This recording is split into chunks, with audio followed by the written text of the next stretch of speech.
నిజామాబాద్ జిల్లా ముప్కాల్ మండల కేంద్రంలో టీఆర్ఎస్ అధ్యక్షుడు భూమేశ్వర్ రెడ్డి ఆధ్వర్యంలో బీజేపీ దిష్టిబొమ్మను దహనం చేశారు.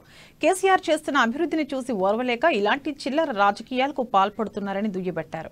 ఈ కార్యక్రమంలో ఎంపీపీ సామ పద్మ వెంకటరెడ్డి, జెడ్పీటీసీ కోఆప్షన్ సభ్యుడు, టీఆర్ఎస్ కార్యకర్తలు పాల్గొన్నారు.